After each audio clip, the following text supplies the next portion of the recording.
Welcome back. You're watching us here on Trading Hour. The FMCG pack has taken a bit of a backseat in today's trading session, but just the last couple of days, we've seen a big move come by in a lot of the frontline spaces. And also, the paint stocks did well yesterday as oil prices saw a bit of a downtick as well. In fact, there has been a fair amount of volatility, but what does that mean for all the stocks on the whole? We do have Abneesh Roy joining in. Abneesh, the last couple of days, we did see all the FMCG stocks back in action. Do you think that was just a trading pop, or there was something fundamental? Because the next couple of quarters, what's your visibility on demand and margins?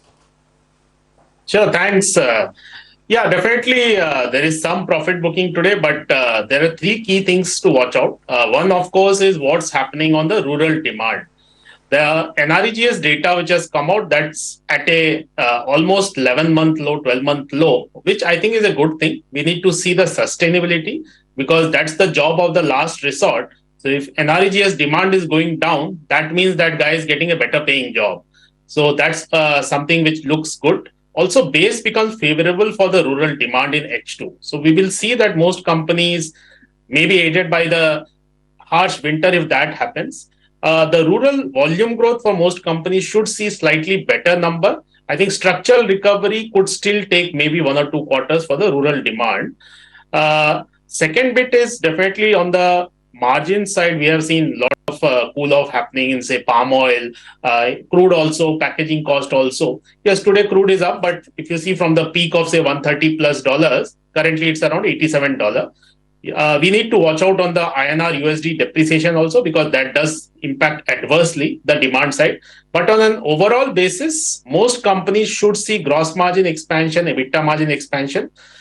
Based on all this, our topics currently will be Hindustan Unilever, Britannia, Dabur, Nestle.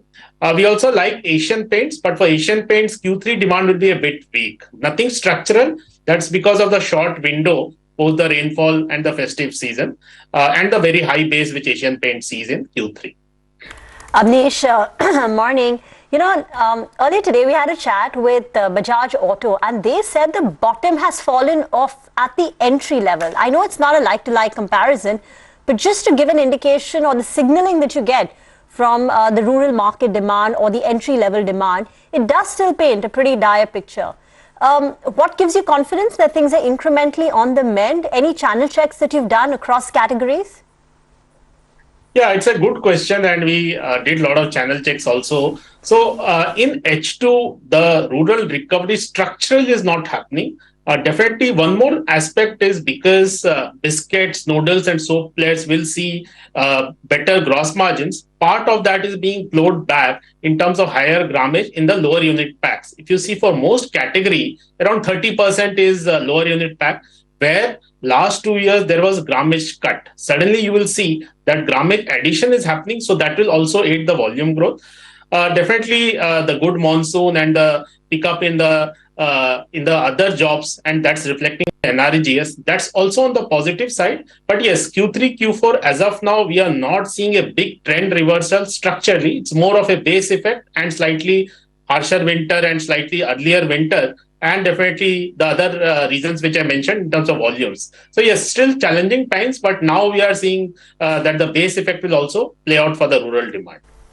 All right, Abneesh, in your note, you have mentioned that for paint, Q3 volumes will be lower. How much of a dip are you factoring in Q3? And then you're also saying that this will, of course, recover in Q4. So what is, the kind of volumes that we should expect in Q3, Q4? I think still early days. If you see, most of the fund managers will see the demand on a 3-year, 4-year basis also. Last many quarters, Asian Paint has been reporting good double-digit CAGR in the volumes. Here, what we are picking up, 1 month is still left, so very difficult to call out that. But yes, even in Q3, November demand has been a bit better than the October demand for paints. This is more of a base effect and the window being short. It is not at all a structural demand issue in terms of paint. In fact, on the other side, because crude has fallen, say, from $130 to $87, titanium dioxide has also corrected. Paint companies now will have more firepower to give incentive and discount also. That should also help.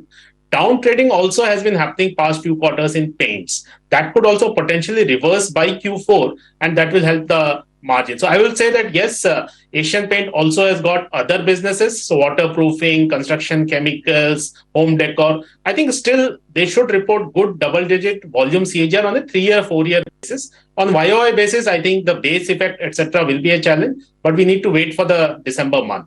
Abneesh, what proportion of gross margin expansion do you think will be plowed back in terms of advertising, and as a result of which, how much will actually flow through to the EBITDA margin and bottom line? I mean, everyone's factoring in EBITDA margin expansion, but chances are that companies who have not invested in advertising, brand building, innovation, etc. for the last 3 years because of COVID, etc., will now go back and use these savings to perhaps grow their market and market share a little more, right? So does that mean that gross margin expansion doesn't actually flow through to the bottom line? No, it will definitely happen. Paint companies, FMCG companies operate in a band of margins. We have seen that in Tata Consumer in the most challenging GDP slowdown and COVID, did see good improvement of 300 to 400 bps gross margin last 3-4 quarters, because tea saw good deflation for that period. I think that will also happen in soaps, biscuits, noodles, and even in the broader packaging cost related. The improvement will happen. Your point is valid that yes, ad spends will go up, but FMCG companies are also seeing lesser competitive intensity from D2C brands because of the dry up of the liquidity and the kind of valuation bloodbath which has happened. For the private companies, it will be extremely tough times in the D2C space. So we will see that competitive intensity which was impacting the listed FMCG, that will come down, which is a positive. So I would say that yes, maybe say, if you see paint from the peak, there is a 800 to 1000 bips gross margin compression. My sense is if this continues and we see some more correction, lot of these can come back. So 500 to 600 bips gross margin expansion can happen. For example, Asian Paint currently is operating at a 35% gross margin. They could go back to that 40-42%, say by Q1, if the current scenario sustains. Similarly, on the EBITDA margins from the current 14.5 which they reported in Q2, that should also come back to that 18 to 20% in spite of the higher ad spend. Same thing will happen for the FMCG also. Now, the stock we often talk about, but your thoughts on United Spirits? What are the fundamentals looking like for United Spirits now? Yeah, it's a good company. The steps taken by the new MD, Hina, has absolutely been well taken by the market also. It's a step in the right direction.